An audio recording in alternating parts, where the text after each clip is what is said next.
Last video में हमने देखा था कि कैसे दो मैकेनिकल वेव आपस में सुपरइम्पोज होती हैं और सुपरइम्पोज होने के बाद में उनका हम कैसे रिजल्टेंट एम्पलीट्यूड जो है वो कैलकुलेट कर सकते हैं। आज हम बात करेंगे लाइट की, और लाइट जो है वो इलेक्ट्रोमैग्नेटिक वेव है according to the classical electrodynamics theory. और इस थ्योरी को 1860s में मैक्सवेल ने प्रपोज किया था। और according to this theory Maxwell 1860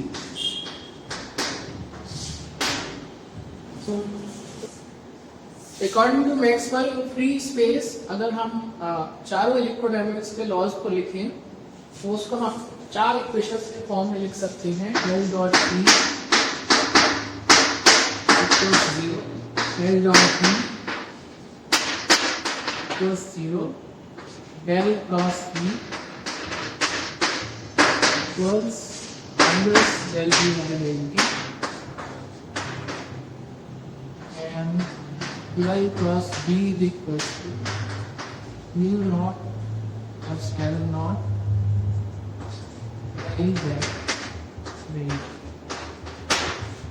यहाँ पर E और B जो है वो इलेक्ट्रिक फील्ड और मैग्नेटिक फील्ड है। और इन चार इक्वेशंस को अगर आप मैनिपुलेट करेंगे तो आपको फर्दर एक इक्वेशन, दो इक्वेशन मिलेंगी जिसको हम कपल्ड वेव इक्वेशंस बोलते हैं। अगर हम बात करें तो from this equation you can write del cross del cross E that is del cross from the right hand side minus del B by del T and you can write minus del B by del B of del cross, and this del cross D you know from this equation it is mu naught epsilon naught minus del by del T of del by del E.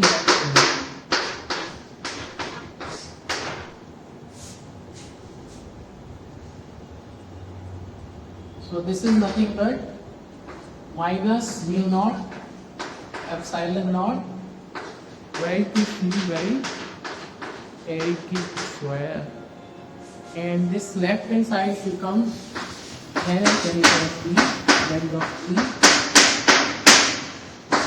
minus del square. Then this thing you know this from this first equation, this is 0, so you will remain with this thing, so that is L square D. आप conclude कर सकते हैं इस equation को L square to be plus T dot epsilon naught del to E by del D square. So this is first wave equation. और similarly आप अगर second wave equation, second equation के साथ में अगर कैलकुलेशन करेंगे तो हम कहेंगे del square B equals mu naught epsilon naught del to B by del T. और ये जो दो इक्वेशन है कपल्ड वेव इक्वेशन है, ये इक्वेशन है इसका सॉल्यूशन। ये इक्वेशन जो है जो आप लोगों ने डिफरेंशियल इक्वेशन ऑफ वेव पढ़ी थी, सिमिलर टाइप की वेव के, बस यहाँ पर जो चेंज हो रहा है, जो यहाँ पर पहले डिस्प्लेसमेंट था पार्टिकल का, अभी यहाँ पर इलेक्ट्रिक, सिमिलरली यहाँ पर मैग्नेटिक फील्ड। तो इन वेव के इक्वेशंस को आप सॉल्व करके लिख सकते हो। इनके सॉल्यूशंस जो होंगे that will be T R comma T, because these are three-dimensional space, so you can write T naught cos K dot R minus beta. So this is the solution of this first equation, and the solution of the second equation will be V equals E naught cos K dot R minus omega. So this is the solution of this second equation. ये दोनों plane wave solution है. So these are known as plane wave solutions.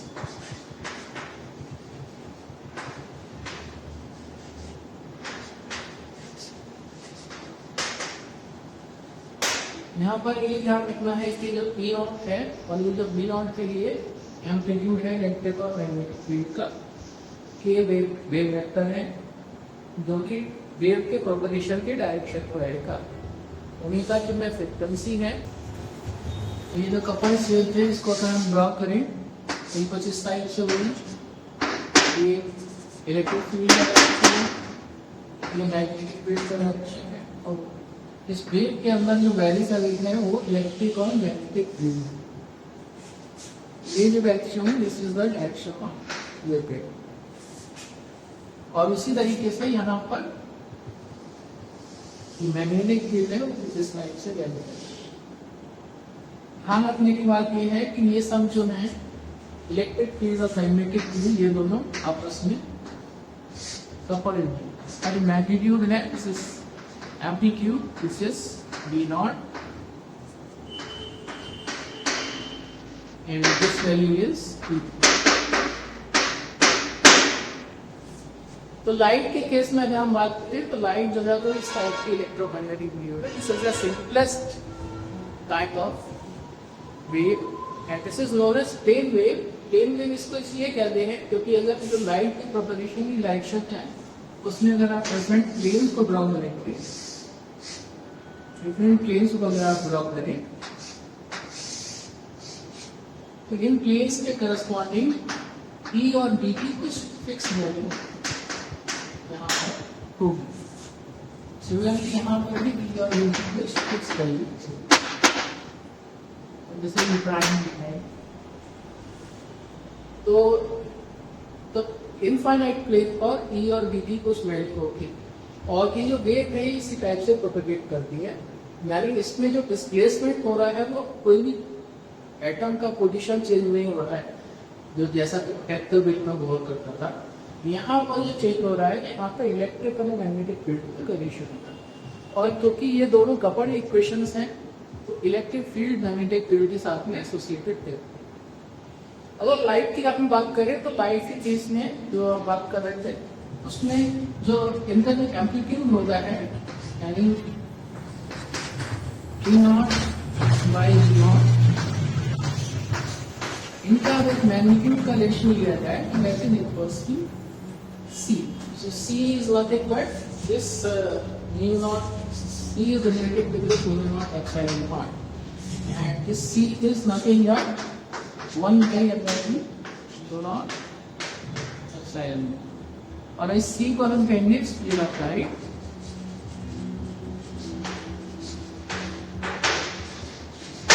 और इसकी जो value है तो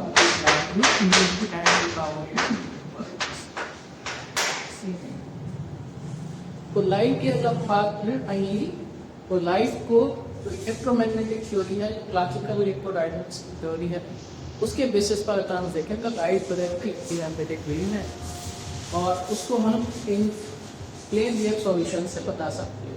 अब इन plane wave solutions को क्या कॉम्प्लेक्स फॉर्म मिल सकते हैं जैसा कि आपकी मैकेनिकल वेव की सॉल्यूशन पेश हुआ था और उसको अगर हम इसमें चाहें तो आप लिख सकते हैं कि ये फर्स्ट इक्वेशन जो है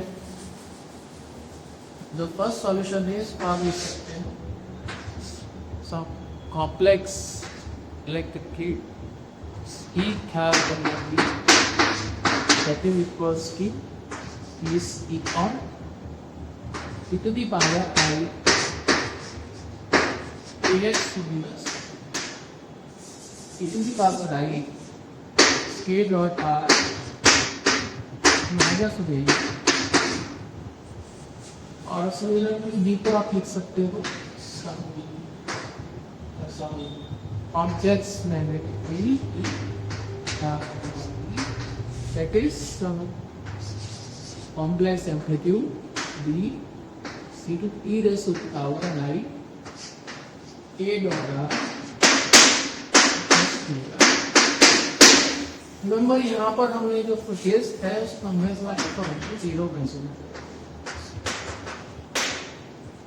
विषय बेस का होता पाइप में जीरो कंसिडर कराता है, इसलिए यहाँ पर इस टाइप से हम इसको पीस तो ये करें हमारी इलेक्ट्रिक और मैग्नेटिक फील्ड का यह वेरिएशन स्पेस में और टाइम के साथ में कैसे वेरी करेंगे रिस्पॉन्स इस फॉर्म से बता सकते। So this is the complete electromagnetic theory for the nature of light. And you are in class 8.